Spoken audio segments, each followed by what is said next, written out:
I always knew our community board president had a power complex, but I never thought he'd pull a gun on my wife, especially not in broad daylight, in our own driveway, over a motorcycle. What he didn't know, she had just returned from an 18-month special intelligence deployment overseas, and pointing a weapon at her wasn't just a mistake. It was the start of his downfall. He thought he was dealing with a housewife. He was actually threatening a tactical intelligence officer trained to dismantle criminal networks within weeks. She didn't just shut down his abuse of power. She exposed a corruption ring that reached all the way to the state legislature. All because he couldn't tolerate the color of our Harley Davidson. Before we begin, where are you watching this from? Drop your location in the comments. I'd love to see how far this story travels. Maple Creek Estates was everything you'd expect from an upscale New England neighborhood. Pristine landscapes, identical mailboxes, and a community board that regulated everything from the shade of your curtains to how long your grass could grow. I'd lived there with my wife, Sophia, for nearly 5 years before she was deployed on her latest mission. We'd bought the house together, a beautiful craftsman with green shutters and an oak tree in the front yard. And for the first 2 years, life was peaceful. Then Victor Blackwell became the community board president. The real trouble started at the annual Memorial Day barbecue 3 years ago when Victor cornered me by the drinks table. "Michael," he said, clapping a meaty hand on my shoulder. "I've been meaning to invite you to join our little poker club. Just a few select gentlemen from the neighborhood, you understand? Very exclusive." I politely declined, explaining that between work and maintaining the house while Sophia was away, I didn't have much time for poker. His face tightened into a thin smile. "Well, perhaps another time," he'd said, but his eyes had already gone cold. The next day, I received a notice that my grass was a 1/4 inch too tall, and the color of my shutters wasn't the exact shade of green approved in the community guidelines. And that was just the beginning. Over the next 3 years, it became a war of attrition. The infractions grew more absurd.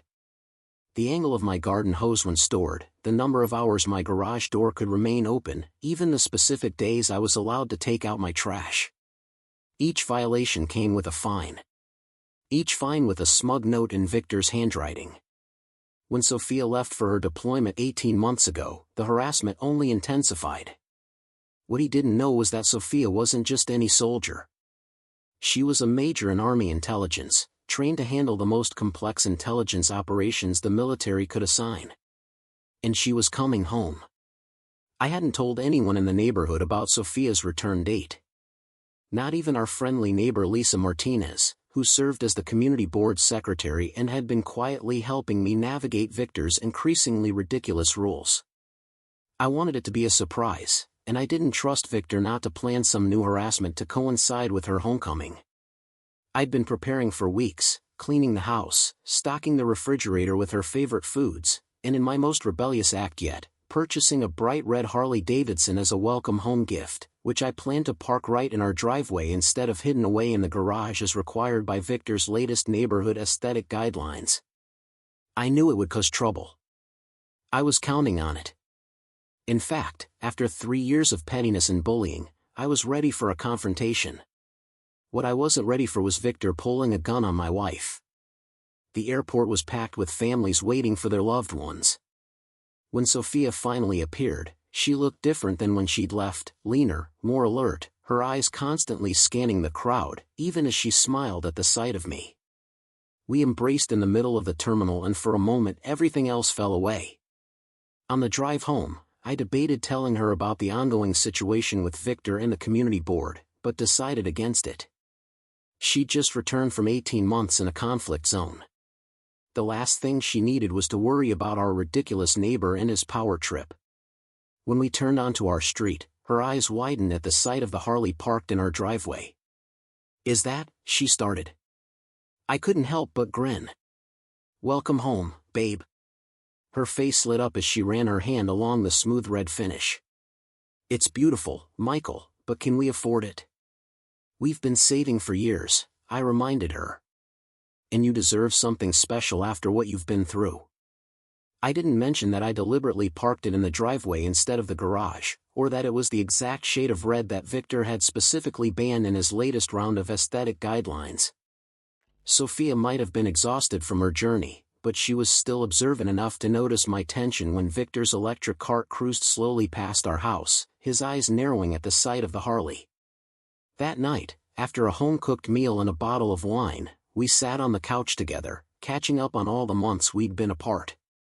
She told me what she could about her deployment, which wasn't much given the classified nature of her work, and I filled her in on neighborhood gossip, carefully editing out the worst of Victor's behavior. But Sophia had always been perceptive. "What's going on with you and the community board president?" she asked suddenly, cutting through my carefully crafted story about the neighborhood block party. "You tense up every time his cart drives by." I sighed, realizing I couldn't hide it from her. "It's nothing I can't handle," I said, trying to sound dismissive. "Just some petty neighborhood politics." Sophia sat up straighter, fixing me with the intense look I knew meant she wasn't going to let this go. "Michael, I've spent the last 18 months reading people's micro-expressions to determine if they were going to try to kill me. You're hiding something." I gave in and told her everything. The poker club invitation, the escalating harassment, the ridiculous fines. By the time I finished, Sophia was completely still, her face unreadable in the way it only got when she was extremely angry. "Why didn't you tell me this was happening?" she asked quietly. I shrugged. "You were deployed in a literal war zone." My problems with some power-tripping ex-sheriff seemed trivial by comparison. She took my hand, her grip firm. "Nothing that affects you is trivial to me," she said. "And this guy sounds like he's been making your life hell." I nodded, relieved to finally share the burden I'd been carrying. "I'll handle it," she promised, and something in her tone made me believe her completely. The confrontation happened the next day. Sophia had not moved the Harley to the garage. Instead, she'd parked it even more prominently in our circular driveway. When I questioned her strategy, she simply smiled and said, "In tactical operations, sometimes you need to draw out your opponent to assess their capabilities and weaknesses." I was on a video call with clients when I heard raised voices outside. Excusing myself, I moved to the window just in time to see Victor marching up our driveway, his face flushed with anger. 2 other men flanked him, members of his self-appointed neighborhood security team. What made my blood run cold was the sight of Victor's hand resting on the holster at his hip, the custom Glock partially visible. Sophia had gone out to the motorcycle to retrieve something and now stood by it, watching Victor's approach with calm assessment. I rushed outside just as Victor reached the Harley. "Mrs. Reynolds," he said, his voice carrying across the driveway. "This is your final warning. This vehicle must be removed immediately." Sophia leaned casually against the motorcycle, entirely unintimidated. "Mr. Blackwell, this is my property, parked on my private driveway. Perhaps you should reconsider your approach." Victor's face darkened further, and I saw his hand tighten on his holster. "As community security, I have the authority to enforce community guidelines," he announced loud enough for neighbors to hear. Then, in a move that still shocks me when I think about it, he unsnapped his holster and drew his gun, pointing it at the ground near Sophia's feet. "This vehicle is being confiscated for multiple violations," he declared. The 2 men with him looked suddenly uncomfortable, clearly not having expected this escalation. Sophia didn't flinch. Instead, she straightened up slowly, her hands visible at her sides in a non-threatening position that nevertheless radiated absolute control. "Mr. Blackwell," she said, her voice deadly calm. "You are currently brandishing a firearm on private property without legal authority. I'm going to ask you once to holster your weapon and step back." Victor's hand tightened on the gun. "I have the authority," he insisted, his voice rising. "This neighborhood has deputized me to maintain order." Sophia's expression didn't change, but something shifted in her stance. "No civilian community board has the legal authority to deputize armed security," she stated flatly. "You are currently committing a felony.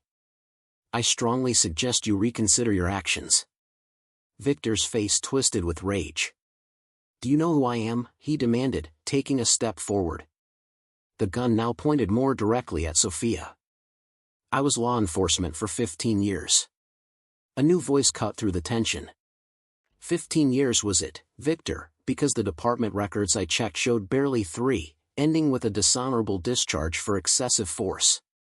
We all turned to see Officer Ryan Cooper standing at the edge of our property, his hand resting casually on his actual official police sidearm. Victor's face went from red to white in an instant. Ryan nodded respectfully to Sophia. "Major Reynolds," he said. "Didn't expect to see you back so soon." Sophia nodded back. "Ryan, good timing." Victor looked between them, confusion and anger warring on his face. "You two know each other?" Ryan smiled thinly. "Major Reynolds and I served together before I joined the force. When I heard she was back in town, I thought I'd stop by to welcome her home." He turned his attention fully to Victor. "I also received some concerning reports about an unauthorized individual impersonating law enforcement in this neighborhood. You wouldn't know anything about that, would you, Victor?" Victor's gun hand had begun to tremble slightly. "I'm community security," he insisted, though his voice had lost much of its conviction. "I have the right to enforce community guidelines." Ryan stepped forward. "What you don't have is the right to carry a concealed weapon without proper licensing, which according to state records, you do not possess. You also don't have the right to brandish said weapon on private property or to impersonate a law enforcement officer, which that badge you're wearing strongly suggests you're doing." Victor's face had gone completely ashen. One of his security team members had already begun edging away, clearly wanting no part of the legal trouble brewing. "This is private community business," Victor tried again, but his voice was weak, even to my ears. "It doesn't concern the actual police." Ryan raised an eyebrow. "Brandishing an unlicensed firearm absolutely concerns the police, Victor, as does threatening a decorated military officer." At this, Victor's eyes widened as he looked back at Sophia, who still stood calmly by the Harley. "Military officer," he repeated, sounding genuinely shocked. Ryan nodded grimly. "Major Sophia Reynolds, Army Intelligence, just returned from an 18-month deployment in one of the most dangerous regions on Earth, and you just pulled a gun on her in her own driveway." It was at this precise moment that several things happened simultaneously. Victor finally seemed to realize the severity of his situation and hastily tried to reholster his weapon. His remaining security friend turned and flat out ran back down the driveway, and Caroline Blackwell's silver BMW pulled up to the curb, her pinched face visible through the windshield as she surveyed the scene with evident displeasure. The community center was packed the following evening. Word of Victor's confrontation had spread throughout Maple Creek Estates with the speed only suburban gossip networks can achieve. Caroline Blackwell had assumed her husband's role as acting community board president, and she had decorated the room as if it were a press conference during a national emergency. A large banner reading, "Neighborhood security is our top priority," hung behind the board members' table. Lisa caught my eye from her position at the secretary's desk and gave me a subtle eye roll. We'd arrived early to secure seats near the front, Sophia beside me, looking every inch the military officer, even in civilian clothes. Caroline tapped her gavel dramatically, and the room quieted. "As I'm sure you're all aware," she began, her voice tight with controlled anger. "My husband was unjustly detained yesterday while performing his duties as community security director. This incident has raised serious concerns about outside threats to our community." Caroline continued clicking through a PowerPoint presentation that included grainy, clearly edited photos of our Harley, and to my shock, a photo of Sophia taken during her morning run that made her look far more threatening than she had been. "The individual in question," Caroline announced, gesturing to the unflattering image, "has refused to comply with community guidelines and has engaged in threatening behavior toward community officials." I started to stand, ready to object, but Sophia placed a gentle hand on my arm, keeping me seated. She was watching Caroline with the same calm assessment she'd shown Victor, taking in every detail of the performance. Caroline clicked to the next slide. A list of proposed emergency security measures that included increased fines for violations, mandatory ID checks for anyone entering the neighborhood, and most absurdly, a designated parking inspector with the authority to tow vehicles that didn't meet guidelines. Margaret Collins, a retired school teacher who'd lived in the neighborhood longer than anyone, raised her hand. "Isn't this a bit extreme, Caroline? It sounds like you're turning our neighborhood into a police state over a parking dispute." Caroline's smile was brittle. "This is about much more than parking, Margaret. This is about maintaining order and security." Another resident, David Thompson, spoke up from the back of the room. "Victor pulled a gun on someone for parking a motorcycle in their own driveway. I think the only security threat we're facing is from the community board itself." That's when Sophia finally stood. The room went quiet as she moved to the center aisle, her presence commanding attention without her having to say a word. "Before we vote on anything," she said, her voice clear and measured, "I'd like to address some inaccuracies in Mrs. Blackwell's presentation." Caroline's face flushed. "This is a closed community meeting. Only residents in good standing are allowed to speak." Sophia smiled slightly. "I am a resident, Mrs. Blackwell. Major Sophia Reynolds, homeowner at 278 Maple Drive for the past 5 years, recently returned from an 18-month deployment with U.S. Army intelligence." She turned to address the room at large. "And I've been doing some research into our community board's operations during my absence." She moved forward, placing a thick folder on the table in front of Caroline.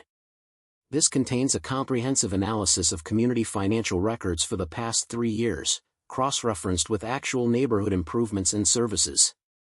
Caroline stared at the folder as if it might bite her. "That's confidential community information," she protested weakly. Sophia raised an eyebrow. "Actually, it's not. According to state law, community financial records must be made available to all homeowners upon request. Lisa was kind enough to provide them." All eyes turned to Lisa, who straightened her shoulders and nodded firmly. "It's true. It's in the bylaws that I've been reminding Victor about for years." Sophia continued, her voice calm but relentless. "The records show nearly $250,000 in unexplained administrative fees and security enhancements that don't correspond to any actual improvements in the neighborhood. They also show that fines have increased by 340% since Victor took office, with 87% of those fines directed at just 5 households, all of whom, coincidentally, had previous disagreements with Victor." The room erupted in shocked conversation. Caroline's face had gone from flush to pale. Jason Rivera stood then, opening his briefcase. "Not baseless at all, Mrs. Blackwell. In fact, I prepared a legal analysis of the community board's actions over the past 3 years, and there are at least 12 separate violations of state homeowner association regulations, not to mention potential criminal charges for financial misappropriation." The meeting had officially gone off the rails from Caroline's perspective. Residents were standing up, demanding to see the financial records, asking questions about specific rules, and generally expressing outrage. Just as it seemed the tide had completely turned against the Blackwells, the community center door opened again, and Officer Ryan Cooper entered, accompanied by 2 people in suits whom I didn't recognize, but whom Sophia clearly did, given the slight straightening of her posture. "I think," Sophia said quietly, "these FBI agents would like to see that financial report as well."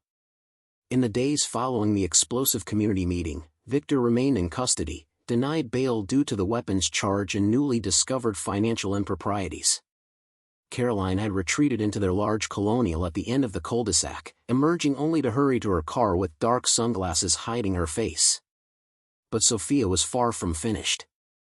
The morning after the meeting, I found her at the dining room table, surrounded by papers in neat, organized piles. She had created a detailed spreadsheet of every community rule change, every fine issued, and every neighborhood improvement project for the past 3 years, color-coded and cross-referenced in a way that clearly revealed patterns of favoritism and targeted harassment. "This is more detailed than some military intelligence operations I've seen," I remarked, studying her work with admiration. Sophia glanced up with a wry smile. "The principles are the same. Find patterns, identify vulnerabilities, map power structures. Victor might be smaller scale than some targets I've tracked, but the methodology doesn't change." Our doorbell rang around 10 o'clock. Sarah Donovan, a neighbor who worked at First National Bank, looked nervous but determined as she sat at our dining table. I'm a financial crimes investigator at the bank. About 8 months ago, I noticed some unusual transactions involving the community account. Large sums being transferred to a shell company called Blackwell Security Consulting, which then distributed the money to various personal accounts, including one belonging to our state representative's re-election campaign. Sophia merely nodded as if this confirmed a theory she already had. Sarah continued, I reported it internally, but was told to drop it. The state representative is a major client of the bank, and no one wanted to rock that boat. But after seeing what Victor did, pulling a gun over a motorcycle, she shook her head. It's not right, and it's bigger than just community corruption. Sarah pulled out a flash drive from her purse and slid it across the table.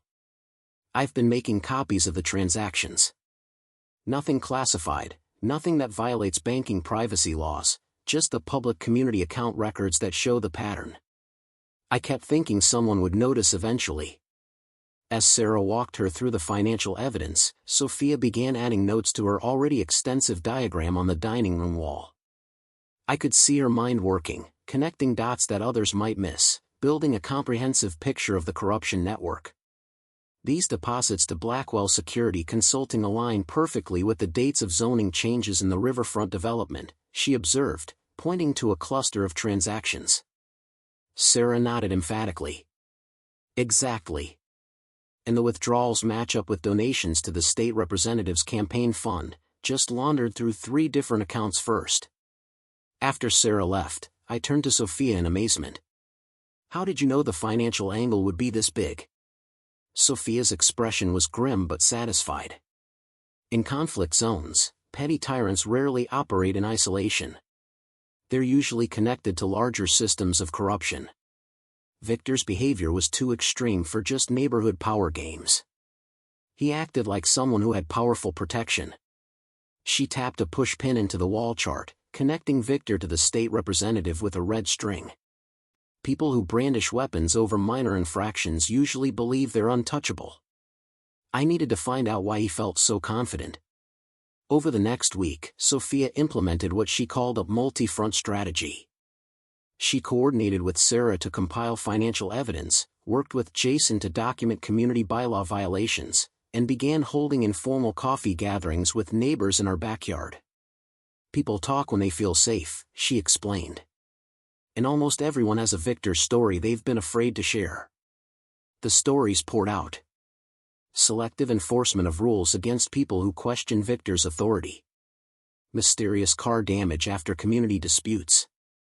Even elderly residents being deliberately intimidated during property disputes.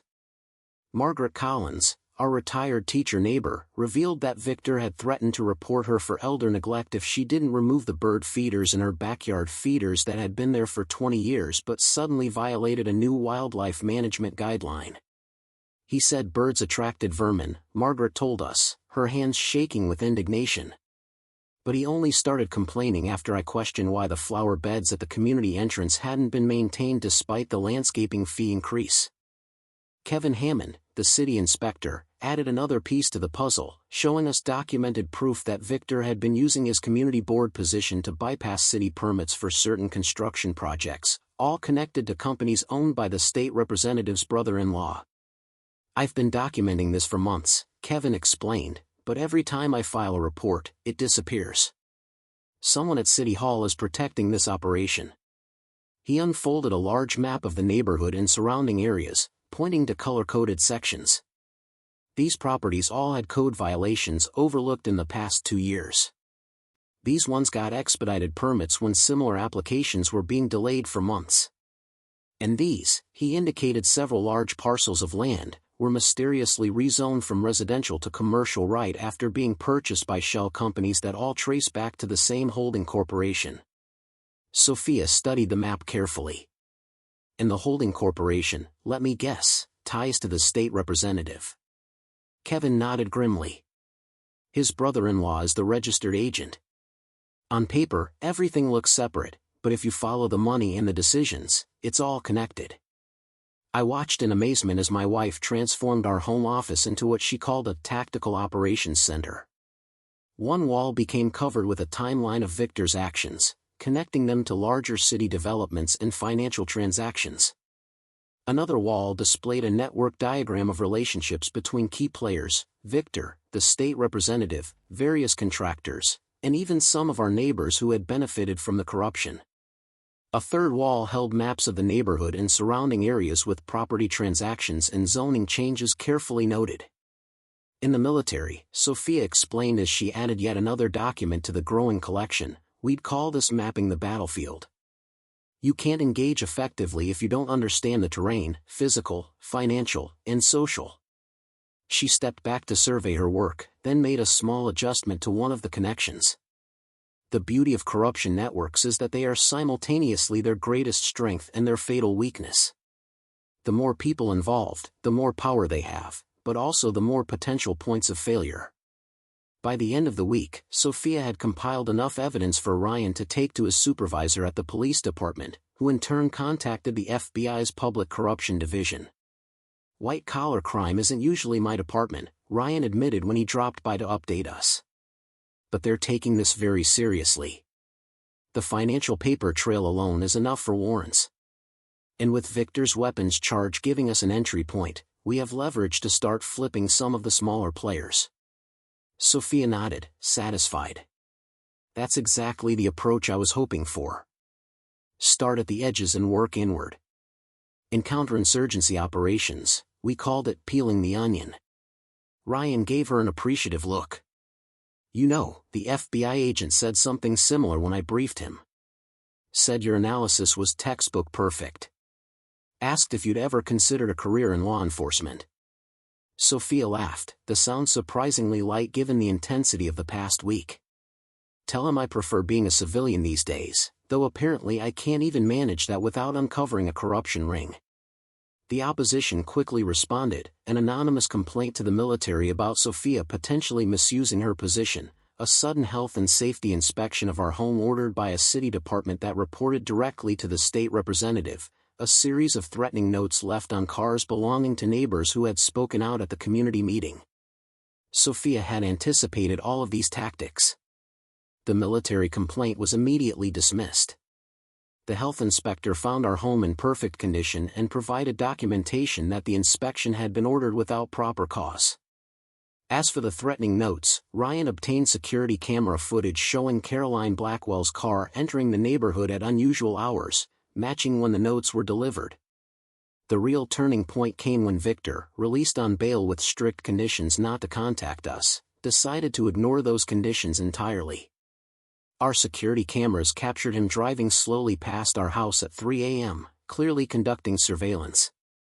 The next day, he appeared at a hastily called emergency community meeting in the Blackwells' home, where he ranted about military operatives infiltrating the neighborhood. Unbeknownst to Victor, two of the neighbors present were wearing recording devices provided by Ryan, capturing every incriminating word. He's getting desperate, Sophia observed when we reviewed the recording. That's when targets make critical mistakes. She was right. The very next day, Victor attempted to access our property through a neighbor's yard, using a ladder to climb over the fence into our backyard. What he found waiting for him wasn't just more cameras, but Sophia herself sitting calmly on our patio furniture with her tablet displaying multiple camera views, including one of him climbing the fence. "Good evening, Victor," she said. "I believe this violates your bail conditions, doesn't it?" The look of shock on Victor's face was almost comical. He froze halfway down the ladder, eyes wide. "This is my neighborhood," he sputtered, his face flushing with anger. "You people think you can just come in and change the rules. I built this community." Sophia remained perfectly calm. "The rules haven't changed, Victor. Trespassing was always illegal. So was embezzlement, intimidation, and abuse of power." She held up her phone where Ryan's number was already dialed. "You have two choices right now. You can leave immediately and turn yourself in for bail violation tomorrow morning, or I can call Officer Cooper and have you arrested on my property right now." Less than 24 hours later, Victor called another emergency community meeting at the community center, claiming Sophia was a fraud trying to take over the neighborhood for some government experiment. I texted Sophia immediately, then rushed to the community center. Victor stood at the front of the room, looking disheveled but animated, gesturing wildly as he spoke. "They've been investigating all of us," he was saying. "Using military surveillance technology right here in our neighborhood." Some neighbors looked skeptical, but others were nodding, their faces concerned. Victor had always been skilled at manipulating fear. I was about to interrupt when the community center doors opened and Sophia walked in, flanked by Ryan and 2 FBI agents. Victor faltered mid-sentence, his face going pale. "I think," Sophia said into the sudden silence, "everyone here needs to see this video." Ryan connected a laptop to the room's projector, and suddenly everyone was watching footage of Victor's nighttime trespassing attempt, followed by financial records showing money moving from community accounts to shell companies, and documents bearing Victor's signature authorizing these transfers without community board approval. The room erupted in shocked conversation. When the video ended, one of the FBI agents stepped forward. "Victor Blackwell, you're under arrest for wire fraud, embezzlement, and violation of bail conditions," he announced. In the days following Victor's second arrest, our neighborhood existed in a strange state of suspension. The community board effectively ceased to function with Caroline Blackwell conspicuously absent from community affairs, and most neighbors unsure what rules, if any, still applied. This vacuum created the perfect opportunity for Sophia to implement what she called Phase 3 of her operation, conflict resolution. The period immediately following the removal of an authoritarian force is crucial, she explained one evening as we prepared dinner. "It's when new systems are established, when community norms are rewritten." She chopped vegetables with military precision as she spoke.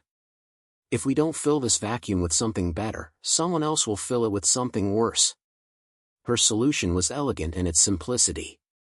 She proposed a complete restructuring of the community governance based on democratic principles, with transparent finances, reasonable guidelines developed through community consensus, and term limits for all leadership positions. What surprised me most was how enthusiastically our neighbors embraced these changes. Years of Victor's petty tyranny had left everyone hungry for a more equitable system. Lisa, with her experience as community secretary and her newfound confidence, emerged as the natural choice for interim president. Margaret Collins headed a committee to revise the bylaws, while Sarah Donovan established new financial accountability measures. Even neighbors who had once been Victor's supporters joined various committees, eager to distance themselves from his corruption. But while the community was healing, the investigation into Victor's wider network was just gaining momentum.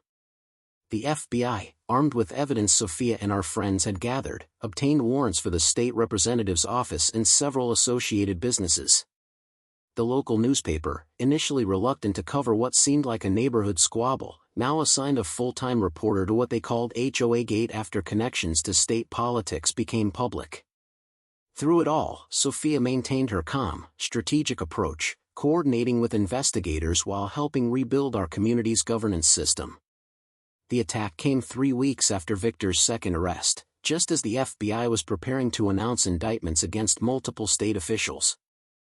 I was working late at the office when I received an alert from our home security system.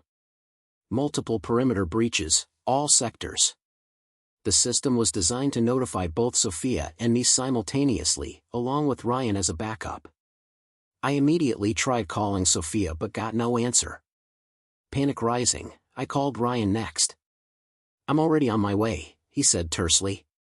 "Stay where you are until I confirm the situation." Those 20 minutes waiting for news were the longest of my life. When Ryan finally called back, his voice was a mixture of admiration and disbelief. "You need to get home," he said. "Your wife just captured the state representative's chief of staff and 2 hired men breaking into your house, and she got the whole thing on video." When I arrived home, the scene was surreal. Police cars lined our street. Neighbors stood in clusters on lawns watching the activity, and news vans were already setting up near the neighborhood entrance. Sophia sat calmly on her front steps, giving a statement to an officer while paramedics treated what appeared to be a sprained wrist, not hers, but belonging to one of the arrested men. She looked up as I approached, her expression shifting from professional detachment to genuine warmth. "Sorry about the commotion," she said, as if apologizing for a noisy dinner party rather than foiling a criminal break-in. Later, after the police had taken their statements and the neighbors had reluctantly dispersed, Sophia explained the full brilliance of what she'd done. Anticipating that Victor's allies would eventually attempt to steal or destroy evidence, she had created an elaborate honeypot operation. The most sensitive documents were secured off-site, while convincing decoys remained in our home office, protected by surveillance systems designed to capture not just the break-in, but any communications the intruders made during the attempt. The state representative's chief of staff, believing he was communicating securely, had made phone calls during the break-in that implicated not just himself and the representative, but state-level officials and developers involved in the corruption scheme. Every word, every instruction had been captured by Sophia's recording devices and was now in FBI hands. "You planned this from the beginning," I realized, looking at my wife with new understanding. "From the moment Victor pulled that gun, you were setting up the end game." Sophia smiled slightly. "Not exactly from that moment, but I knew from my research before coming home that there was something bigger happening here. The gun incident just accelerated my timeline and gave us the legal opening we needed."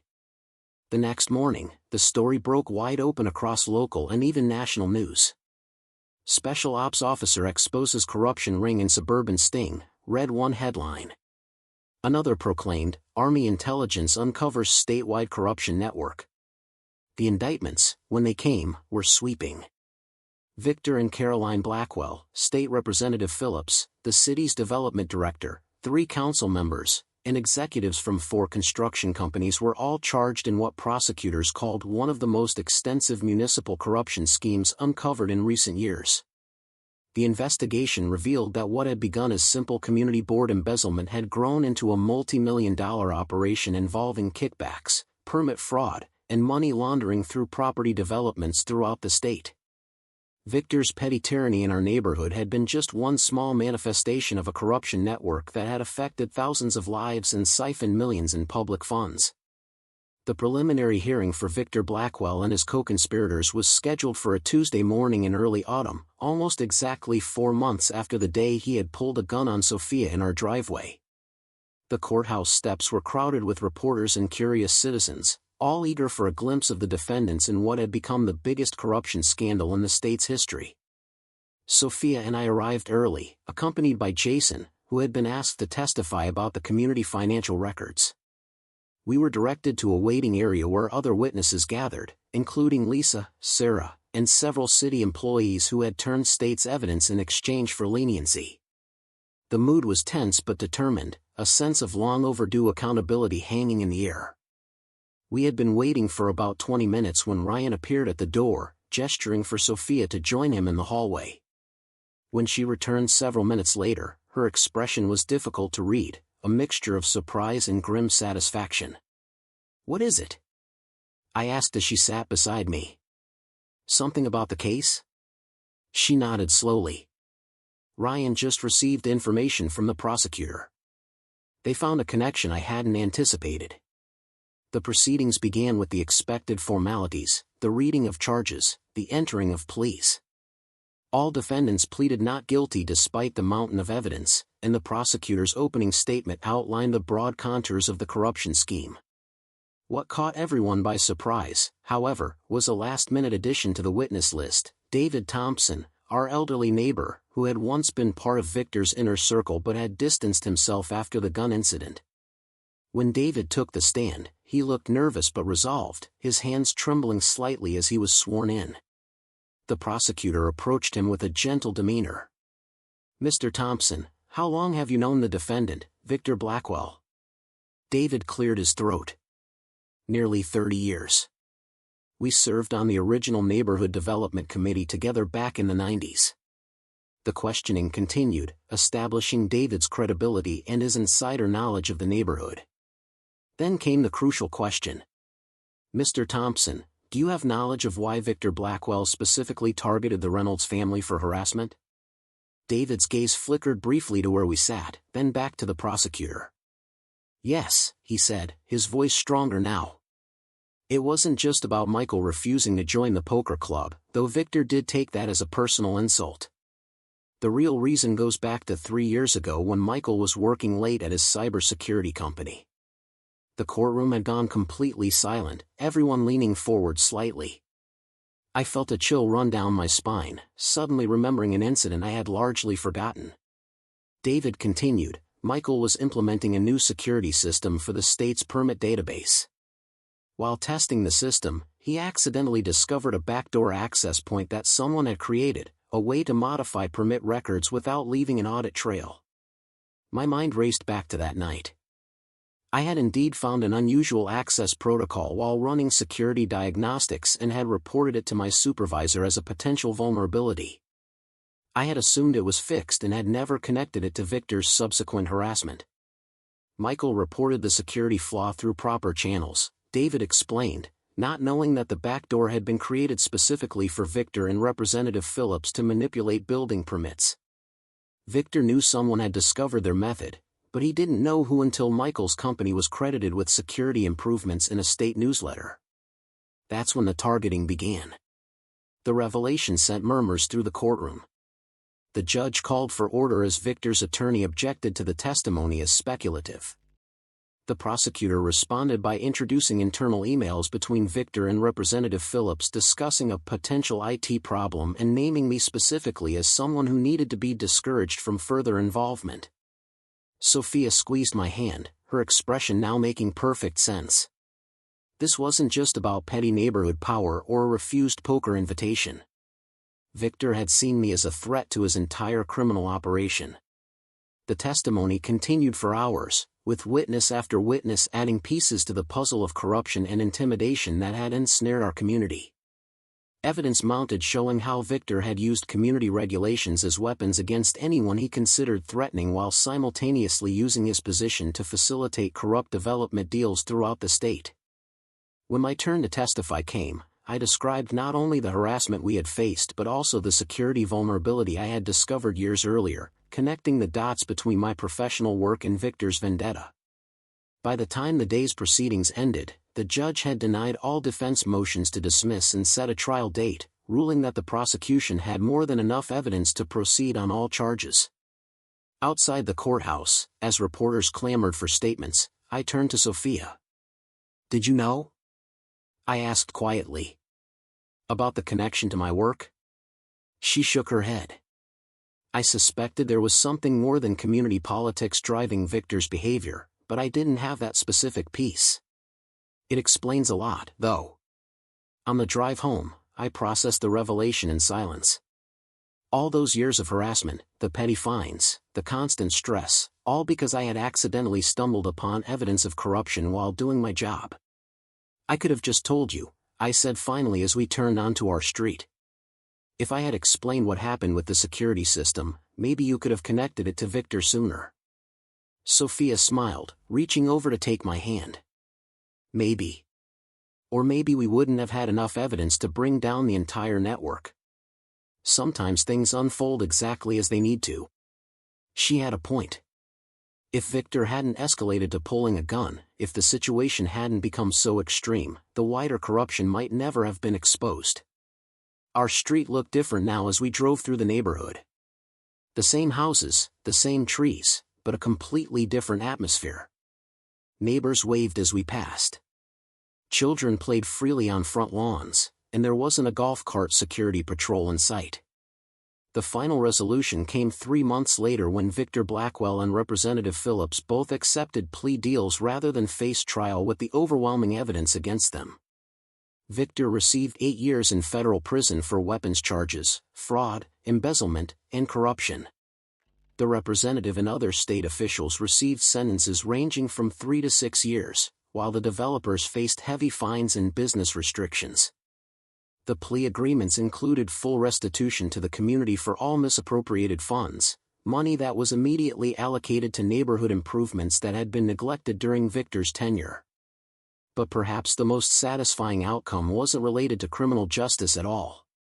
It was the transformation of our neighborhood from a place of fear and rigid conformity to a genuine community where differences were respected and governance was truly representative. The evening after the plea deals were announced, our neighbors organized an impromptu block party, something that would have been impossible under Victor's restrictive event guidelines. As twilight fell, our street filled with people sharing food, music, and conversation. Children darted between yards without concern for grass height violations, and holiday decorations in October appeared on several houses, a small but meaningful rebellion against the old regime. Lisa found us near the dessert table, looking happier and more relaxed than I'd seen her in years. The new playground equipment for the community park will be installed next week, she announced proudly. First project with the restitution funds. Sophia smiled. Perfect choice. Something that benefits the children first. Lisa nodded. That's what we decided. Every project now has to answer the question, who benefits? If it's just about appearances or property values, it doesn't make the cut. Later that night, as we sat on our back patio watching fireflies rise from the lawn, which was definitely more than a quarter-inch above regulation height, Sophia received a call from her commanding officer. I could hear only her side of the conversation, professional, concise, with occasional yes, sir responses, but her expression told me everything I needed to know. When she hung up, she looked at me with a mixture of excitement and apprehension. They're offering me a promotion, she said. And a new assignment. Training role developing community-based security protocols based on what happened here. I reached for her hand. That sounds perfect for you. When would you start? She squeezed my fingers. Not for 3 months. They're giving me extended home leave first. 3 months, the longest continuous time we'd have together since our marriage. Besides, she added with a smile, I need to help Lisa refine the new community security guidelines. Can't have just anyone pulling guns on residents for parking in their own driveways. I laughed, pulling her closer. I still can't believe he didn't know who he was threatening. Of all the people to pull a gun on, he chose an Army intelligence major who specializes in dismantling hostile networks. Sophia rested her head on my shoulder. Sometimes justice comes from unexpected places, she said softly. And if you're going to threaten someone with a gun, make sure they're not a military operative just back from a deployment with a perfect plan to teach you a lesson. As the neighborhood celebration continued around us, with laughter and music floating through the evening air, I marveled at how something as simple as a red Harley in a driveway had set in motion events that transformed an entire community. Sometimes standing your ground against petty tyranny leads to greater justice than you could ever imagine. And sometimes the most powerful weapon against corruption isn't a gun, but the strategic mind of someone trained to protect democracy in its most fundamental forms. Even in the carefully manicured battleground of suburban America.